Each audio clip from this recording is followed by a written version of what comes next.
Welcome back, everybody. I hope you're doing well. Look at the title of this book, How to Make Your Baby an Internet Celebrity. Now, I was going to give this book as a gift to someone in my family who has a baby or small children. It was a gag gift, would have been. I bought it in the dollar store, and I decided, you know what, I'll keep it instead and just use it as the intro for this video.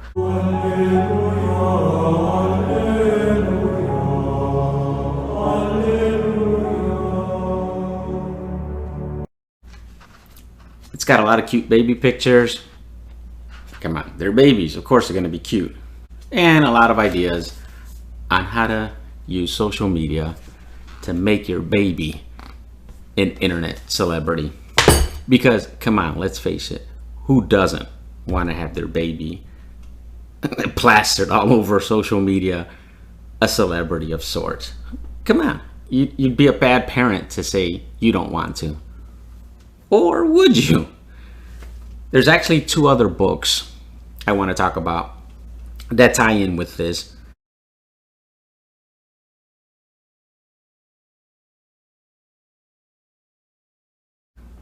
And that I've actually read and that I recommend.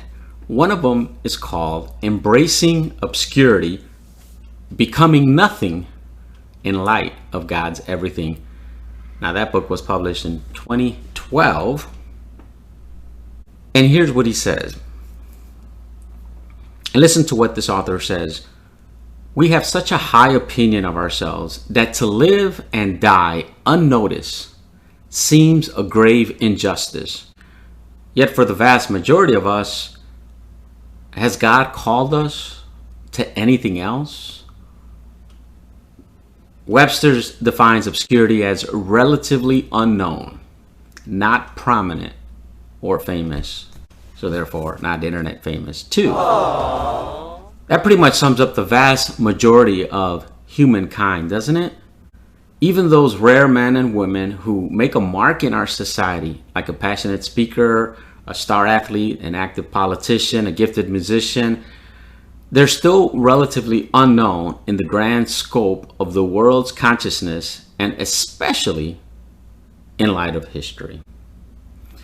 Now, this is significant for many reasons. One of them, in light of this podcast, is that from a historical perspective, you know, historians said, why do we always focus on the big names, Alexander the Great, and all these big top leaders, when there's a whole bunch of other people who have stories that get untold?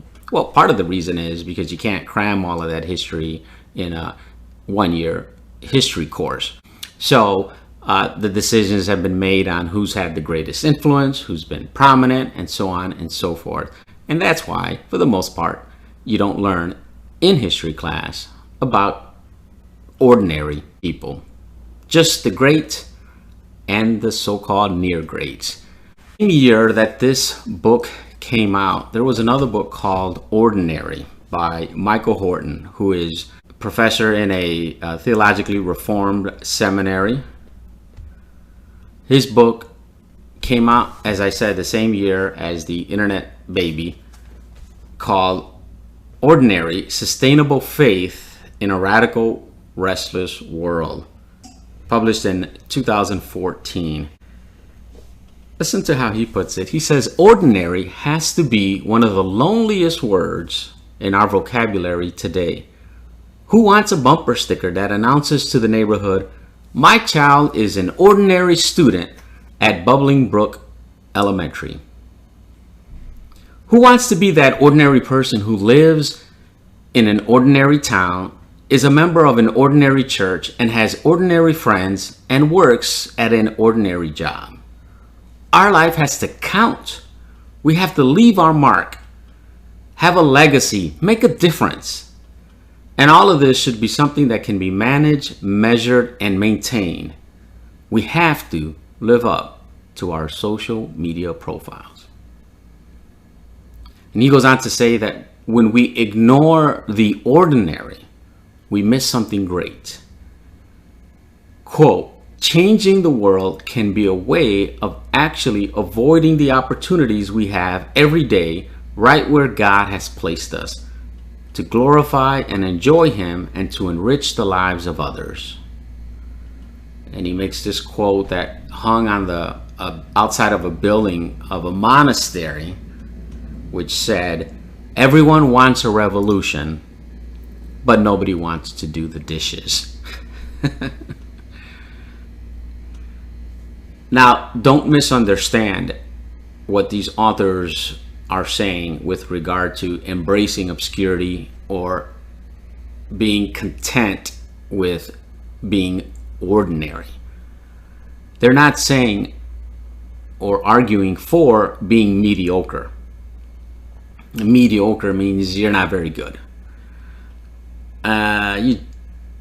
You just don't care, so that's why you're not very good. We all know people like that, and we've all been people like that in certain aspects of our lives, whether it's on the job or our relationships with people, even those people closest to us. But we don't want to be mediocre in those arenas. We want to strive for excellence. But here's the point, not internet fame excellence. Let me quote from Horton's book, Ordinary. Being ordinary means that we reject the idolatry of pursuing excellence for selfish reasons. So in this case, motives matter. So, that makes me think of, and I forgot who said this, but it goes something like this. My 3 favorite people are me, myself, and I.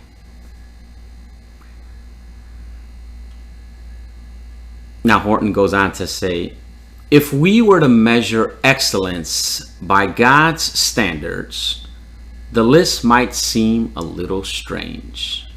So now we're getting the Christian view of excellence. And here's the list: love, joy, peace, patience, kindness, goodness, faithfulness, gentleness, self-control. That's a list from Galatians chapter 5, verse 22 in the New Testament. Horton adds, these are traits, or rather, these are not exactly the qualities that are mentioned in job postings for leaders these days. Now think about that. Think about what a difference that would make, though, wouldn't it? This list in Galatians is what's considered evidences of grace. In other words, evidence that you really are a Christian. So you have to ask yourself, if you profess to be a Christian, do these traits resemble you? Any of them? Love, joy, peace, patience, kindness, goodness, faithfulness, gentleness, and self-control? Now, these take time to develop, and patience is required to develop excellence. But do we want to grow in these areas? For Christians, there's something far greater to brag about than me, myself, and I. The Apostle Paul says in 1 Corinthians chapter 1, remember, dear brothers and sisters, that few of you were wise in the world's eyes, or powerful, or wealthy when God called you. Instead, God chose the things the world considers foolish in order to shame those who think they are wise. And He chose things that are powerless to shame those who are powerful. God chose those things despised by the world, things counted as nothing at all, and used them to bring to nothing what the world considers important. As a result, no one can ever boast in the presence of God. So if you're a Christian, are you an obscure Christian? Are you unknown? Are you ordinary? Embrace that obscurity. Why? As this author continues, God has united you with Christ Jesus. God knows your name. It doesn't matter if you're obscure or ordinary. If you love and follow Jesus, Paul says, then you've been joined to true significance. You've got it, not based on your works, but on Christ. You don't have to waste your life earning momentary kudos from the world. Instead, eternal significance is yours in an instant through embracing the work of Christ. Then he ends with this quote from the Apostle Paul, for our benefit, God made him to be wisdom itself. Christ made us right with God. He made us pure and holy, and he freed us from sin. Therefore, as the scriptures say, if you want to boast, boast only about the Lord. If you want to boast, boast only about the Lord. Now there's a reason to boast. Well, that's all I have for this week. Thank you for listening. If you liked it, please subscribe, share, hit the like button, and I'll see you next time.